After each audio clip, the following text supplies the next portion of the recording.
Yeah, I'm getting that too. No, not yet.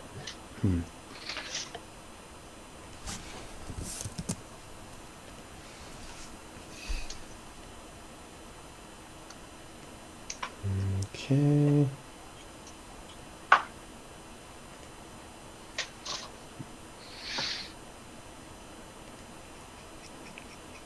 I think I know why. It's because, yeah, we are live. It's just that there's a new link. That's why. Oh, And that would here we probably be go. why. Yeah, we're definitely live, guys. And the audio is Cool. working, the video is working, everything is perfectly okay. I'm going to send you guys the link. I'll post it here in the chat so you guys can post it. Whoever wants to join can. Whoever wants to join in can do so.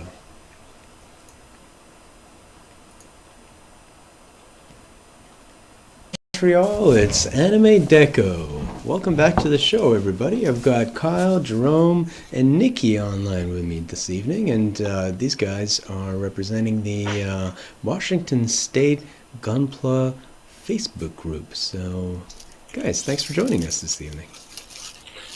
Thanks for having us. Yeah. Thank you for having us, yes. Yeah, it's my pleasure. So, guys, I was really impressed with your Facebook group because it seems like a relatively small community. Like you have something like 250, 260 members, and yet it's definitely one of the most active groups, active Gunpla groups on the internet. That's kind of amazing.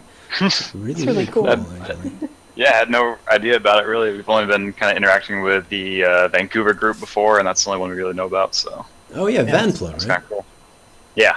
Yes, Yeah. indeed. The Vanpla guys are real friendly. I like them. Yeah, they were a big help in getting our group kind of set up and figured out. Yeah, actually, our first meetup, we actually had Derek Slew and some of his buddies come down and actually help us set up the initial welcome to Washington State Gunpla. Oh, cool. Yeah. That's so cool. Yeah, no, Derek is a really nice guy, and I don't know if you guys have had a chance to meet Raheem.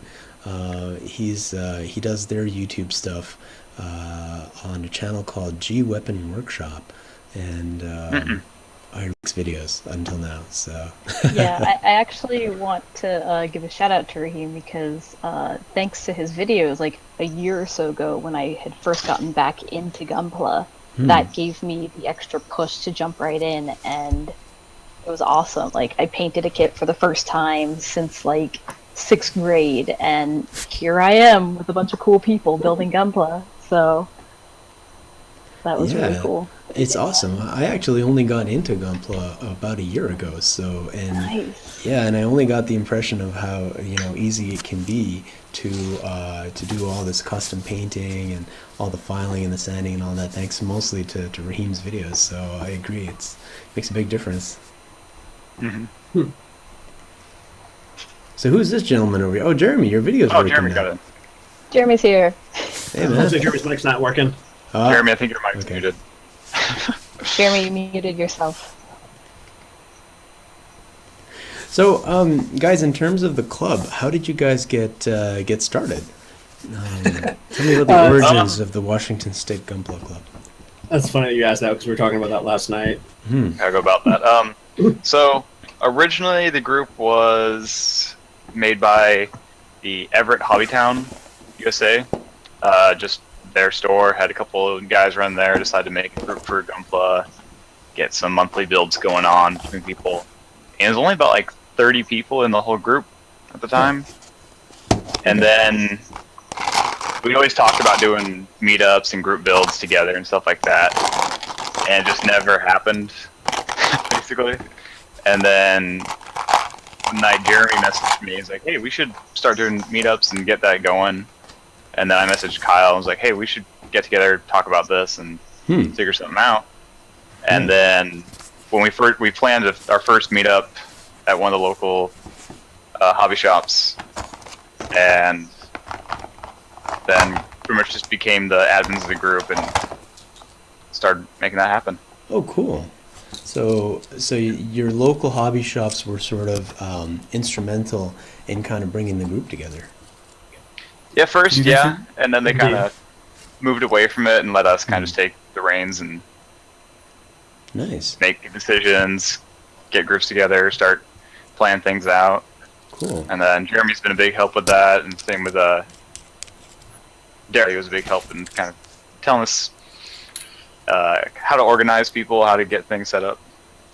Nice. That's really cool. Yeah, I think one of the benefits to our group though was that we all kind of had the general consensus that we just didn't want to be a fan group per se. We wanted a group where we saw a lot of talent or potential talent with all the guys that were in the group.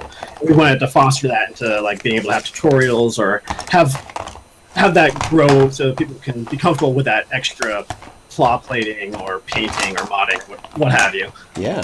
Sure. Yeah, definitely want to be a place for people in the community to come to learn and get help from other people, and not just be like, oh, here's what I built, and then that's it. Yeah. So to kind of help to become a sort of a teaching resource at some level for builders in your area, right? Exactly. That's really cool. It's actually a really good way to help people get into the hobby without it being purely sort of a show and tell kind of a thing, right? Exactly. Yeah, totally. Show and tell is fun, but it can also be sort Doesn't of really go anywhere. yeah, it can sort of be intimidating too for people who are newbies like me. Like I remember when I would be just browsing around on Pinterest, and you can see some beautiful work from Gunpla builders on Pinterest. But also at some point when you see the kit that you've bought, and when you see what someone has done with it, who's got like 10 years of model building experience, you realize, wait, how the hell? How did you pull this off? Like half of these parts aren't even in the box, man. Like that's not cool. What kind of cheating techniques did you use? So sometimes you don't even know where to begin. But it was only through joining a local club that I'd found out about this magical material called plot plate, and I realized, that's what you guys are using, plating, and then you just cut it, and then you use your own sort of shapes, you sneaky bastards. So that's how I learned. Otherwise, I would never have realized. Sometimes these guys online, they just like post something up and like, hey, this is what I built, and you have just no idea where they got. Oh yeah, especially if you're following like any of the Japanese builders on Twitter and stuff like that. It's incredible. Just here's up in the last couple of days. Yeah, those guys are on a whole other, like, from another dimension. You see what they've done. Have you seen the Barbatos? The one that's like really like evil looking. It looks like something. Oh no, yeah, the one they made like the full armor Barbatos or whatever. Yeah. There's a guy on Twitter that likes to turn Gundam Age kits into flipping like Kamen Rider figures, and it's like, what are you doing? How can you do this magic? Yeah, I know. See, what we really need to do though is get those guys to post their process, because I mean they just post the end result. It's like, oh man, that's so awesome, but I have no clue how you did any of that. Yeah, like right? I don't even know where you share begin. With us. Yeah, seriously, it's one of those things, and I feel like you have two different kinds of builders. You'll have the kind of builder where like they'll happily share every single little detail of how they've done what they've done, and they'll post like photos taken in chronological order and be like, okay, you do this, then you do that, then you do 4 hours of masking, and then voila, but and then you have another kind of builder where they're just showing you the final result, and you're like, damn it, how did you get there, man? Like, what do you do? So you have like the two different poles. For sure. It's always interesting. I can totally understand. I'm not like I'm not sure 100% on like the Asian culture or whatnot, but I'm sure they have a couple of like little competition there where they like gotta keep their secrets, Yeah, for sure. Absolutely. In fact, it's interesting because that definitely does tie into the Japanese, like the Japanese culture in which, so I lived in Japan for a year when I was studying Japanese, and there's a notion called honne and tatemae, and so your honne would be like your inner self, like your inner thoughts and your true self, which you would basically keep to yourself. You wouldn't really reveal your innermost deep thoughts and everything to the public, right? Mostly out of a sense of sort of insecurity and maybe some shame, or I don't want people to really know who I am. And then you'd have your tatemae, which would be your public self, so like who you present to the world. And often those can be like two pretty much different personas. So it makes sense that they wouldn't necessarily want to reveal the secret. Yeah. The Why real they go deal. So that does make a certain amount of sense. But I've noticed that among the Magians, and I've been watching the Tamiya YouTube channel for the last week or so, they at least create the impression that they're just being themselves, chilling in front of their webcam, building and just doing fun stuff, So they at least create the impression that, oh, we're just regular people, just like you guys. So it's interesting. But yeah, I definitely think the cultural aspect surely does have some impact on that. So yeah, It's interesting. So did you guys start up like recently, or have you been going for a few years now? Or Let's see. Like when Jeremy, Kyle, and I started getting things together, I'd say that would be about a year and a half ago. Does that sound right? Yeah, because I remember Tim invited me when I first moved to Everett. So yeah, that had to be about about a year and a half ago.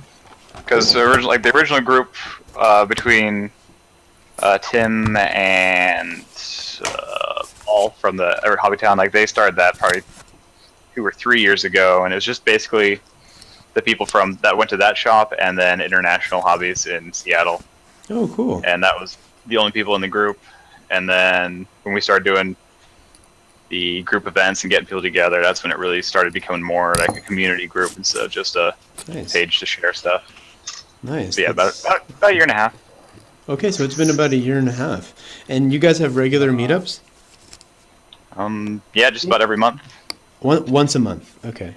Yeah. Yeah, that seems like that's the sweet spot for hobby club meets. If you have it more than once a month, then people might not really show up, and then once a month you have just enough kind of scarcity, I guess, where they feel like, oh, there's a meet coming up, I can't wait to go. So yeah, and time to get stuff set up and move locations. Like that's the other thing we're trying to do is make sure we're not just going to the same 2 places over and over again. But interesting. north, south, east, and west of Washington. Well, there's that, but we're also a statewide group, so we have to accommodate for everybody. Yeah, kind of change the location so not everyone's driving 5 hours every time to get places. But you mean that you have some members that will drive hours and hours to get to the meet? I drive 2 hours to get to our meets when they're up north. And then we have a couple guys in Bellingham, which is about an hour north of where I am, and we'll go down to Seattle, so it takes them like a long 2 hours to get there. Wow. Yep, and then we did the road trip to Tacoma that one time up from Everett to Bellingham area. Pain in the ass, but there's a couple shops that are pretty hard to get to, but we make the trip, make it so everyone's comfortable, and make so everyone can get to at least one group build, one group meet up every now and then. That's really cool. I mean, that's commitment for you. I mean, if you guys are willing to drive up and down state like that, that's really amazing. It's actually pretty incredible. I was blown away on our first couple of group meetups, find out where people were. I was like, I can't believe you came this far just to hang out with us. Yeah. What was it like? I remember our first meetup. I think it was Nikki. Like I was getting to know Nikki. Nikki's like, yeah, I took like 4 buses and. Wow, it's crazy. That is so cool.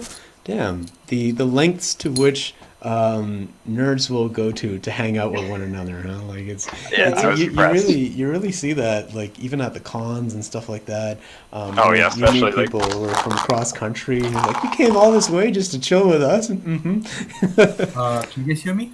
Hi, Jeremy. Hey. What's up, Jeremy? Hey! Oh my God. Have you been talking this whole time? Because I've seen your face move, but I know you weren't saying it. Yeah, so to add to the people that come from very far away, we have a guy who's also at one of the islands in Washington. He hasn't come to Gunpla, but he's gone to some contests, and he'll be coming to one of our events coming up. Wow. Let's see what else. else. Yeah, we gotta say that's the thing. That's really cool. That's really incredible, actually. That's amazing. I mean, in Montreal, I know that one of the challenges that we've had is that our local Gunpla shop doesn't actually have, enough space to have their own build tables and stuff Yeah. like that. So, they've literally been setting up meets at like coffee shops and at like bubble tea places, and so every meet sometimes is at a different location. So that's pretty much the reality.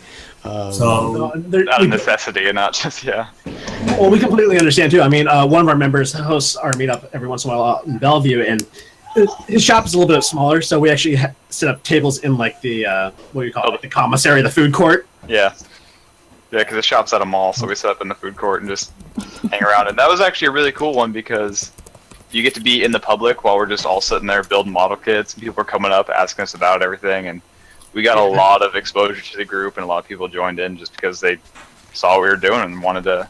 yeah, That's really awesome. That's really cool. during that time, there was one guy who had never seen Gundams before in his life. He was so impressed with what we were doing that he went into the store and he bought 2 Master Grade kits. Yeah, like That was really cool. I told him never touching a kit ever in his life. he's just like, I want to build this cool thing, and he bought Never the 2 even kits he seen thought them. were the coolest. And it's just like, dude, How awesome you're my is that? hero. That's like the best kind of marketing. Yeah. So that felt really good to like get people exposed to that, and also help out the shop that was hosting for us was really nice. Yeah, Yeah, sure. the owner was so happy that he went. He didn't have plastic nippers at his shop, but he was so happy when the guy bought 2 Master Grades. He went to go help him buy them. I think. That's awesome. Yeah, Mike was really cool. That is so cool. Wow.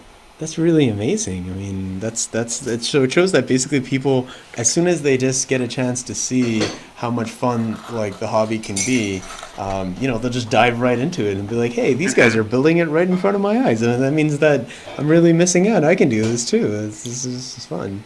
Let's do it. They did. It's so cool. Awesome. And I think like the nirvana for all of us would be to get to the point at which which Vanpla is that these guys have like a dedicated space. Well, I think it's The workshop, the dojo. the dojo, to have Set a up a spot to dojo. paint and build. Yeah. Yeah, I haven't That's the actually coolest thing seen ever. pictures of this dojo, but Raheem told me that like, dude, you gotta come and build at the dojo one day because it's a whole thing. Like, Derek's car is off to the side somewhere, but then like it's a whole, they've got a spray booth set up and an airbrush and like you name it. It's fully... I've been to Derek's dojo. Really? Yeah, it is something else. Nice. So maybe we need to I've start been to making Derek's a dojo. Washington dojo, called the Range Shack or something. Who knows? A watershed. Yeah, watershed. There we go. Perfect. Yeah. Cool. So what's the local show that you guys have? Do you have like a model show that you go to, or even an anime convention of some kind where you guys show off your stuff, or how does that work? We don't have. I can talk about that. We don't have one at an anime show yet. Mhm. It used to be a contest at SakuraCon in Seattle for Gundam models, but they stopped doing that a couple years ago, and there are many reasons why. So we're trying to refill that gap with our own team. Right. We're working with the staff at SakuraCon to try to get a contest going on next year. Okay. And then in that contest, we'll be the ones who define the categories, who choose the judging criteria, Cool. things like that. Okay. I see. And then maybe eventually, if we get enough recognition, we could be part of GBWC. Yeah, That's why the not? hope, is to get that set up out here. But other than that, there's a few local hobby shops that do competitions, like for just general sci-fi, Okay. and we'll do that. One of the shops has their own Gundam category now because it got so big. Very cool. Then we got the International Plastic Modeler Society. Right. IPMS. They used to just stuff for everything there, but Yeah. I think last year at the Seattle IPMS show, we had like 70 plus Gundam entries. Oh wow, that's awesome. So yeah, it's been growing every year, getting huge over here. So Okay. there's definitely some competitions for Gunpla builders to come check it out, and we're Nice. trying to make a calendar on our page just to let everyone know, like, these are the dates, this is what the criteria is, this is what you want to do to prepare, and things like that. Okay, awesome. So definitely the hobby is growing in terms of shows and so on. Like there is an interest Oh yeah. for Gunpla related activities to be featured at these local various type of conventions. So it's just a question of getting the right type of timing and organization, and everything to make it happen, I guess. Yeah, just putting the time out there to talk to people, get things set up, and let everyone know what's going on. Yeah, yeah. Cool. That's pretty sweet. That's actually awesome. I think the hardest thing to do is to get the local cons to kind of take notice and say, hey, we should have a Gunpla room at our convention, because Gunpla is really cool and people really want to learn how to build, and you guys have awesome workshops, and it just seems like it's fun to build with you guys. So I think that's a huge factor. Yeah, totally. Very cool. So are you guys, do you have any kind of online contests from time to time where people who might be part of Washington State Gunpla but not necessarily live close to Seattle or Right. in the Everett area, where they can kind of participate and put some pictures of what they're working on? And I don't know, do you have anything like that? Not currently, but it has been a thought. I would like to do something like that. We used to do, originally when the group was small, it was kind of easier to do it, but we did like local or monthly group builds. So we'd pick a theme, then everyone would build for that, and we'd show it off around. But since it's kind of grown so much, we've been focusing on more just helping the community grow and getting the word out. Hasn't been Okay. too much of a thought, but I'd like to get that going again. That'd be a lot of fun. Interesting. That's really, really cool. So to give you guys a little hint, at some point last year, or actually still this year too, technically, I was on the executive council of Gunpla Montreal, and Gunpla Montreal is even more of a smaller group than Seattle Gunpla, well, I guess Washington State Gunpla, and so we had, I think, at the peak about 190 members or something like that online, Oh, wow. and even fewer members in real life. Like their meets are pretty small. You're looking at about 20, 30 people peak showing up every month. So, not exactly a huge community, but a very enthusiastic community. What's interesting, though, is they managed to get the attention of the local anime convention. And so they've become kind of the official partner in terms of the Montreal Anime Festival, which happens every August. And so how did they do that? So one of the key methods that was used, which really brought traffic to the page and to the site. They had a website at one point. I'm not too sure what's happening with the website anymore. I'm not in the exec anymore officially, but was doing announcements from the Bandai release schedule.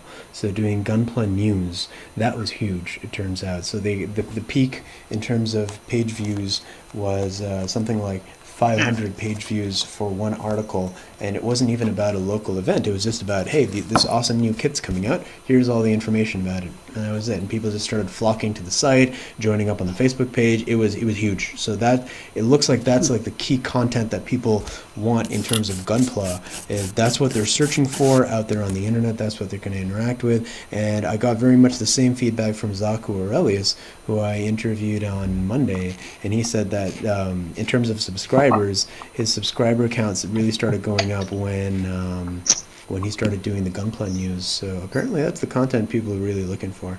So it's interesting. That's interesting bit of information. Yeah. Yeah, I think I'm going to start doing the Gunpla news on Anime Deco. So actually, if any of you guys, have the habit of sort of following up on the Gunpla news on your own time, and want to be a part of that, that would be really cool because it's always fun when you have like more than one person, on camera talking. So if any of you guys are interested in doing that, that would be, you'd be my welcome guests to join me for that. So yeah. That'd be fun.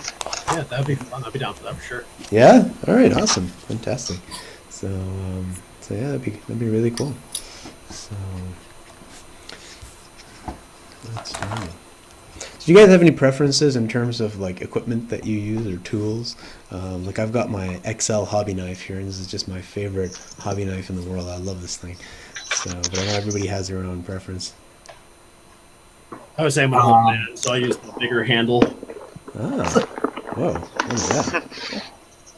Just I have- that's what is it? A Citadel. Yeah, it's a Citadel X-Acto knife. There we go. Citadel from the Warhammer world, huh? Yeah. Yeah. I just like this little wheelie. I don't even know what it is. It says NT Cutter D. I just like the slant on the blade. It's very small. Huh. And this is kind of like, I'll use it for small details. And then I've got like a chisel tip for big stuff.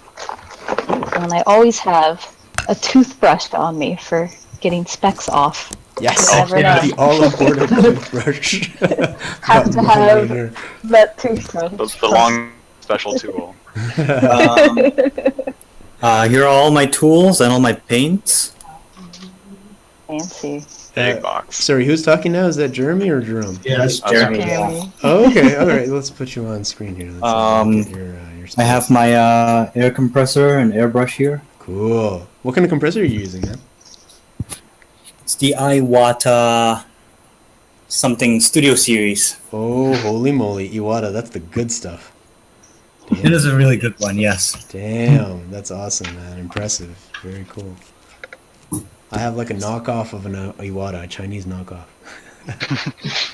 nothing wrong with that as long as it works, right?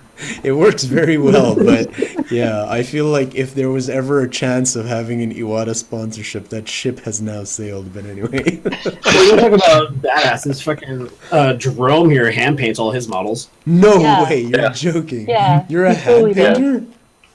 Yeah, so Dude. well, originally I started doing I started with Warhammer painting back in like 2007, I guess, is when I started painting. So Ah, I'd kept that up for a long time. Then I switched to Gunpla. It's like, yeah, I could just keep doing this. my goodness, but So- how do you get the smooth, even paint finish? I had so much trouble because until November, I didn't have any kind of airbrush, and I was pretty much hand painting and doing some spray cans and stuff like that on Yeah. my kits. And I noticed that when I was hand painting, especially metallics, like I would just basically be, well, I guess this will be a brushed steel finish because that's what we're getting. Yeah. You get all these, brush marks everywhere, and It yeah, takes how do you a do this, long dude? time to. I don't know. Like, I've kind of just redeveloped my own technique for doing things after following a lot of other people and seeing what people used to do for Warhammer and scale models, like the smaller stuff. Because there aren't a lot of, I don't know, tutorials out there and people showing out how to do large scale hand paint. No, exactly. That's right. So you have large surface areas that you have to make all look smooth. And there isn't a lot out there for that, except for I agree. using more like enamel and that side of paint. I use all acrylics, So you use so I use all Tamiya- Vallejo colors. Oh, Vallejo. Okay. So you Yeah. use good Nice. paint then.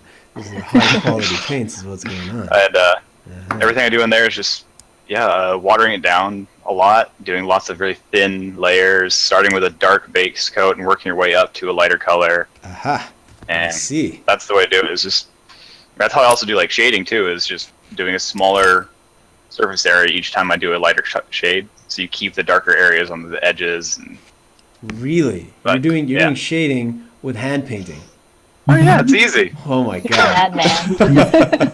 Here's the thing. Shading with hand painting is easier than doing a flat surface over the entire thing. That's actually a lot harder for me. I've only done that a couple of times, and right now the kit I'm working on for painting is all just focusing on that, is trying to do large color. Interesting. Do you have a webcam or something? I'd love to see your work because it's very rare for. I wish my webcam was working right now. I don't know why it's not. It shows down in my corner that it's working, but otherwise I would show that off. Would you have any pictures? Photos online. Do you have any photos on your PC of work that you've done? Yeah. If you want me to. I guess I could just screen share that, right? Yeah, if you could screen share. I am so curious right now. Like, I want to see what you're able to do, because that would be very, very cool. We have one hand painter in Montreal who is from tank painting background. He does military models, and he's an IPMS guy. But he just like this guy has like special genes or something, because when he goes to an IPMS show, he'll win like 7 out of the 10 top prizes in his category. And it's just like completely unfair. So we figure that he must be some kind of gifted unicorn or whatever. And so a shout out to Sean from our group. He's on a whole other level. I definitely recommend trying to hand paint a Gunpla. It's a lot of fun. I was inspired by Jerome when I found out that he hand painted everything, so I did one, and it turned out a lot better than I thought it would. Because my previous hand painting experience had been on like Warhammer stuff back in grade school, and none of it was pretty. So I was like, I don't know if I can do this, and it turned out really, really good. So I say you just gotta go for it, and it's a lot of fun. Cool. Do you have anything you've hand painted around you, Nikki? That you could show us, like something that you're happy with, or just to see what's possible with the hand painting? It's not that impressive, but let me see if I can reach it. This is my little baby. Wow, that's actually, it's really even and clean from what I can tell. It doesn't. It's not obviously hand painted. Like, it doesn't have that blotchiness that you would often see, on a hand painted model, for example. So. And she did yellow, which is the color to hand paint. The yellow turned out really super good. Yeah. The question is, Nikki, how many layers of yellow did you have to do? I did like 2. It was ridiculous. Wow. That's cool. It was like I didn't have to do anything. I was so like blown away by how little trouble the yellow gave me. Huh. Did you use flat yellow or gloss yellow? I just used Vallejo paints, and it was just a regular old yellow. I'm seeing a pattern emerging here. So Vallejo is Vallejo's the way to go. You got to do it. It's really easy to thin. It's really easy to mix paints. It's super. It goes on very nice. I used to paint with Citadel only because, Warhammer, of course. Yeah. And I used to paint vehicles. Did Imperial Guard, so painting tanks. I was doing those large surface areas. And getting that clean with Citadel is really difficult. But then started working with Vallejo, super easy. I have a friend living in Japan right now he's the person who taught me how to paint using Citadel. He's the one who got me into Warhammer. And right now he's getting into Gunpla, so I'm telling him, like, okay, go buy some Vallejo, go buy something to work with that. And he's figuring out, I was like, this is 10 times easier than what I used to be doing. Really? He's in Japan, though. He has access to Gaia notes. He has access to everything. I'm telling him, he's starting small right now, so he's getting that. Don't want to buy the expensive stuff first. So basically what I'm getting here is that in your experience, and both of you have successfully hand painted, several kits, is that you've had a much easier time with Vallejo hand painting than you have with Tamiya, for example. Oh, yeah. Oh, big time. I tried using Tamiya first, and I was just like, this is a bad idea. I think I still have some Tamiya paints, but like trying to hand paint with that requires a different type of thinner. First of all, yes, I noticed that too. That's the big thing. Yeah. If you try and thin with water, you'll have a.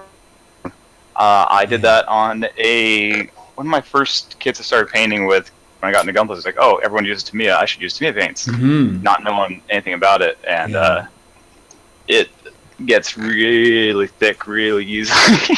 Yeah, you're trying to hand paint it, and it dries like super fast. You need it does instantly almost, unless you're using the proper thinners for it. Yeah. And you actually know what you're doing. Like, that's one you got to kind of really practice on, know what you're doing first before.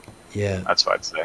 Yeah, what I've found is that from the builders that do hand paint Tamiya, it seems to be the consensus that you've got to use Tamiya paint retarder if you're going to hand paint Tamiya, because otherwise what happens is that it self levels slower than it dries, which is the problem. So even if you do have it thinned out, by virtue of having it thinned out, it'll dry even faster than when it wasn't thinned out. So now you have a new problem where it's drying too fast, and so you need to use thinner and retarder.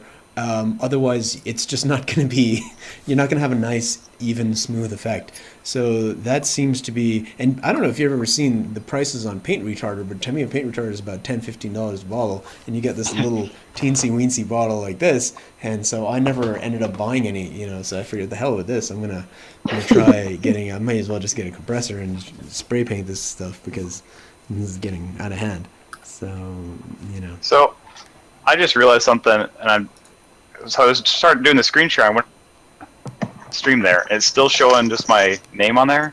I think it's because I have my Google Plus account as like private. Oh, maybe. So I'm gonna go see if I can change that. Okay. That'd be See what good. happens. Jerome's coming out. Maybe. Let's figure this out. Goodness. I hardly ever use my Google stuff, so.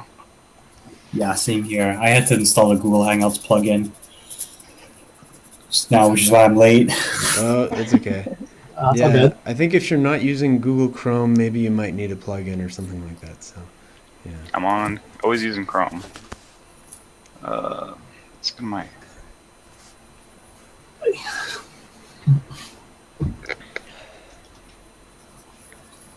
So I recently, a friend of mine from the Montreal Gunpla Club sent me a document from Bandai, which is their release schedule from 2016 to 2017, and it's all in Japanese. So this is going to be a lot of fun. I've got several hours of translation ahead of me. And this is going to be quite a bit of a chore, but somebody's got to do it. It's all good. The only ones you really have to worry about are the the master grade Providence and the Atlas Gundam, and what was the other big one that they announced yesterday? The high resolution Wing Zero. Yeah, there we go. Ah, okay, cool. Yeah, we need another wing kit. That's right. I'm gonna buy it. Dude. Hey, at least it's not another unicorn. That's all I have. I'm happy that we got the Barzam Exactly. and the Zeta. It looks like they're doing Oh, and the double Zeta Verka. Yes. Right. The Zeta kit is cool, but the problem I had with it, someone gave me a Zeta real grade, and I started building it, and I'll tell you at no some right point away. I just realized I don't think I'm ever building a real grade ever again, because That was the my size of mistake my as hands. well. These hands were not made for building real grades. Just not happening. The Zeta real grade was my first real grade too, and that is the biggest mistake anyone can make. Oh man. Oh, for sure. That kit is from hell itself.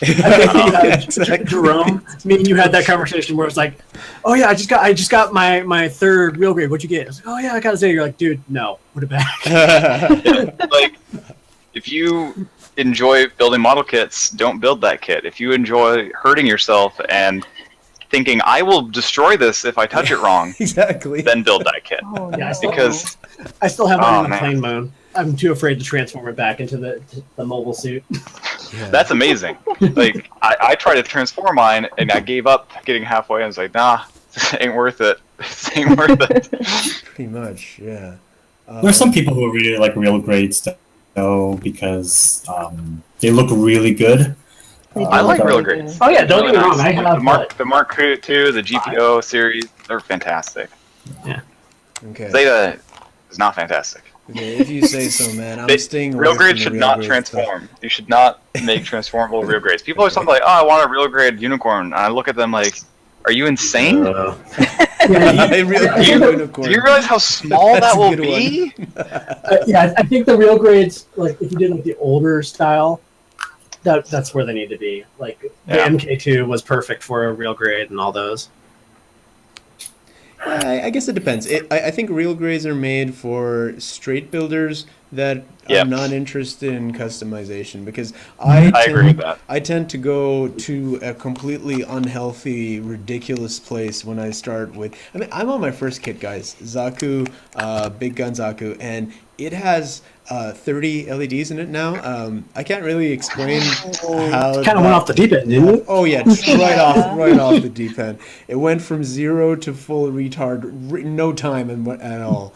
So, I mean, and it's just such an evil process where like you just think to yourself, ah man, I would never do that. These Japanese builders are just a bunch of zany goofballs. I mean, there's no need to take it to such a ridiculous place. And then you wake up the next morning and like, how hard is wiring LEDs really? It's not that Right. hard. Like I got a pin vise, I'll make a couple of holes, and I'll be done in the afternoon. 6 months go by, and you're like rewiring everything, and Oh yes. it's just so addictive. Like it turns out that I'm one of those builders where I go like balls deep, as they say, and I have so much fun doing it.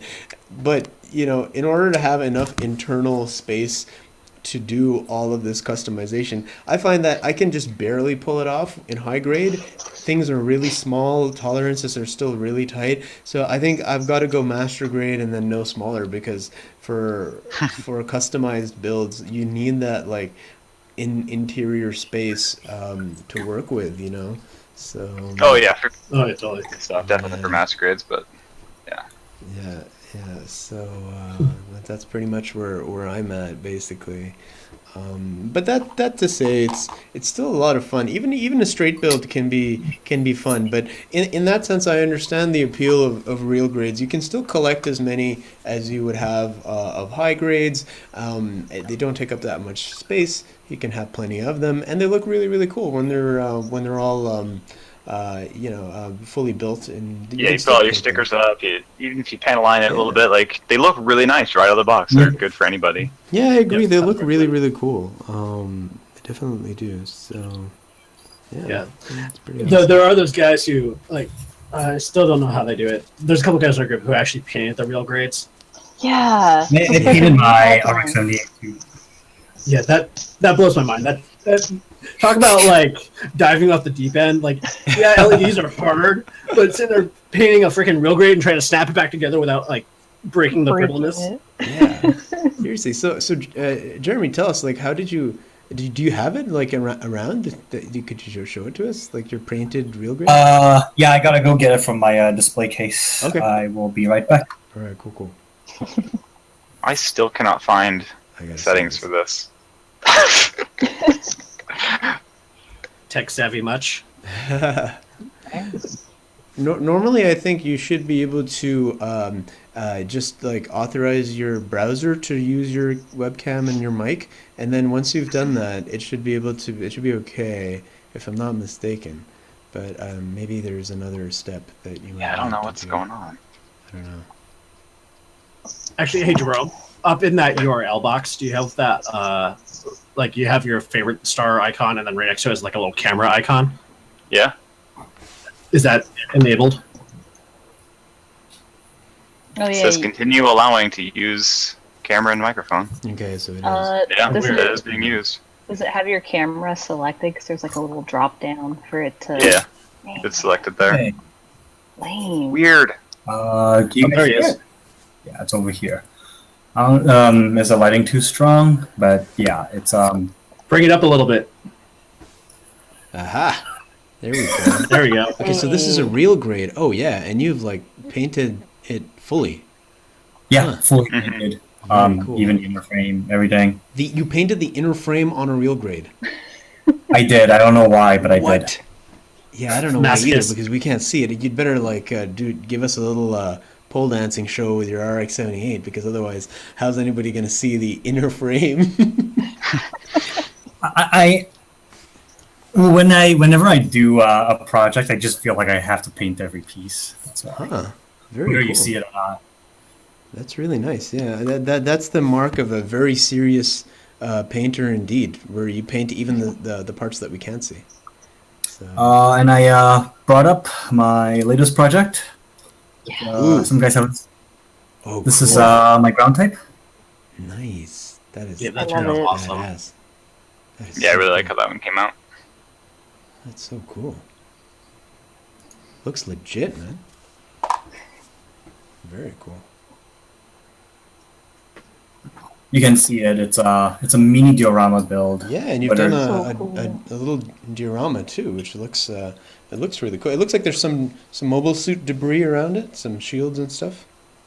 That's its shield, and it's one of its guns, and the backpack for the ground type. Yeah. Nice, So, sweet, fantastic. So we're just about at 1 hour. So do you guys have anything to add or any kind of announcements that you want to make? I would say, for all those that are watching or interested in Gunpla, by all means, come check out our Facebook page and join us up. We're pretty open, So, we're all here. I mean, ask us for admins anything type deal, and we'll try to point you in at least the right direction. Yeah, I found the group's very warm and welcoming, at least when I first jumped into it. I had a lot of questions, like, how do I do this? And you get like 4 or 5 answers, like, oh, try this thing, if that doesn't work. Everybody's very happy to help and give you any sort of tips. So I'm constantly learning new things. It's great.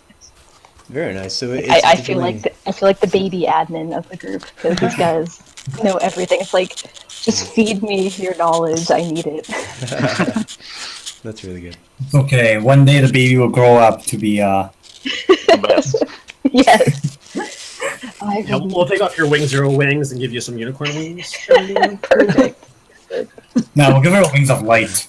There we go. Butterfly. Oh no! Turn Gundam butterfly wings. There we go. Oh, yeah.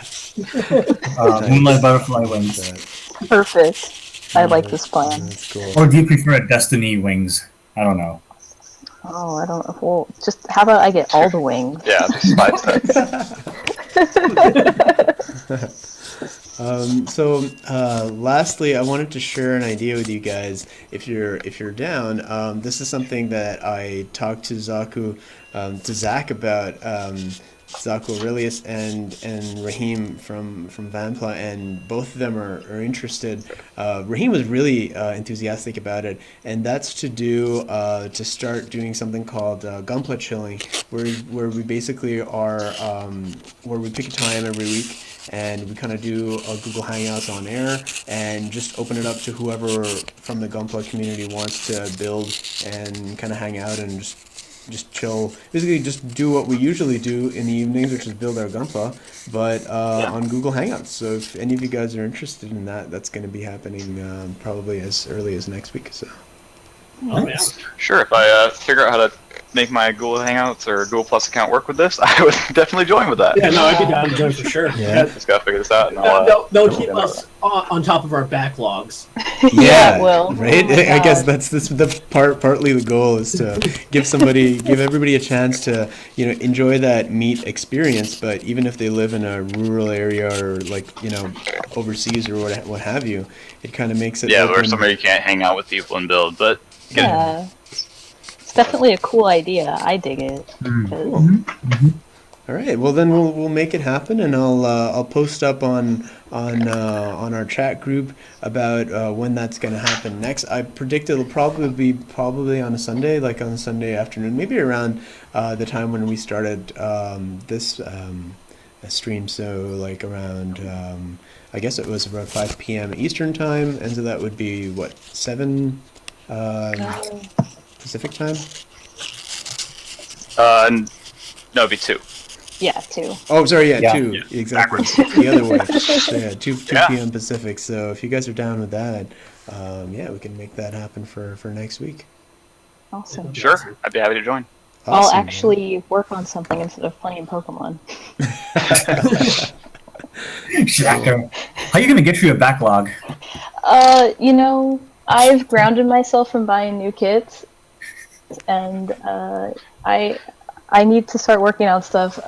This is I brought this guy out to work on, but then I found I didn't have desk space. And I was like, I need to fix this. I grounded myself too for not buying new kits, but I broke that rule last night. Yeah, You you know did. what I'm I bet. we were so well behaved last night, you know. Oh man. And I know I would have broken my own rule if I had been at that sale. God. What did you buy? I think a $20 Delta Kaya. I'm pretty happy on that one. Okay, actually, that's a pretty good. no. It's a pretty good get. That's normally like I think on Amazon right now it's a $37 kit. Dang. That's one of the better prices for it. Yeah. That's actually seriously. really I walked away with that camphor. I can't complain. Childhood mission complete. Wonderful. Awesome. Fantastic. All right, guys. Well, thanks so much for joining us. To all you guys on YouTube, thanks for watching. And we're Yeah, going to thanks be for joining the back chat. at the same time next week for our first ever episode of Gunpla Chilling, and this is going to be so much fun. I think some people from Vanpla should be joining us. We might even have some people from Gunpla Montreal. You never know. Sunday's a good day for everybody, I think. So. Hey, Miss, do you know if there's any groups in Toronto? Yes, there are. There are some groups in TO. It's mostly revolving around the IPMS community. I haven't actually gotten in touch with people with Gunpla builders from TO, but I will be. I'll make it a point to do that this week and have some feedback for you on that this time next week, Jeremy. So thanks for pointing it out. No problem, no problem. It's because I actually travel to Toronto a lot. And my friends there say, no, there's no such community here. If they're Interesting. hoping it get exposure, I think. Hmm. It's Okay. almost like they need to join WSG. Yeah, about Yeah. that. That's We'll just adopt everyone from all over the world. You can just Just come gonna join absorb us. them. Yeah, Yeah. why not? Why not? Evil capitalist. Be West Coast Gunpla builders. Yeah. Exactly. Like, why not, right? I do have some inside scoop on what's happening in the Toronto Gunpla community in general. And so, from what I understand, Anime North had been relatively. They don't have much in terms of Gunpla stuff being displayed, and so after, and there's always been a historical sort of a rivalry between Toronto and Montreal. That's like a big thing. They're rival cities. They're hockey rivals. Yeah, it's a big deal. So I know that Otakuthon has been really putting a lot of effort into making their show bigger and bigger every year. They're really they're on a mission. But Anime North hasn't had the need to do that because they're already really a major show, biggest show in Canada. So for the first year, from what I hear, and this is mostly rumors because I haven't actually spoken to anybody at Anime North, but they seem to have been extremely jealous of Otakuthon this year, 2016. They were not happy because they had the biggest ever Gunpla event in Canada. So they were expecting that to happen in Toronto, and it didn't happen. And so now they're scrambling to get some kind of an event together, because apparently Namco Bandai was there, and next year Bandai Yikes. might show up to have some kind of a presence there. So I think they've got some catching up to do, and yeah, so I think it's mostly they're working through IPMS, and I think you could expect to see a presence from Gunpla Montreal at Anime North, at the next Anime North, which I'm not too sure when that's going to happen. But from what Sean told me at IPMS, that seems to be one of their areas of focus now is getting their Gunpla community organized. But let me talk to some of my contacts in Toronto and see what's actually going on. I'll get back to you guys. Awesome. Yeah, give us that hookup. Thank you. Perfect. All right, guys. Well, have a great week. Thanks for joining, and as always, stay frosty. Thanks. Bye, guys. Nah, man, you're in Canada. We're okay here. Keep the cold. Bye bye.